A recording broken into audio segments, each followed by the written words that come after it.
This planet should not be called Earth. It should be called ocean. Our food, our climate, the air we breathe, all depend on the sea. Today, our most critical marine habitats are threatened. Overfishing and climate change are problems that can seem too big to fix. But it doesn't have to be this way. We are not helpless. If we come together to protect the ocean, it will bounce back and thrive once again.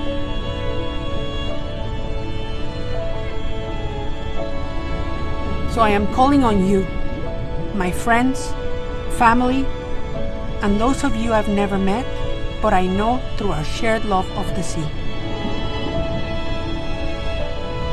Join me in doing your part to support the great recovery of ocean life.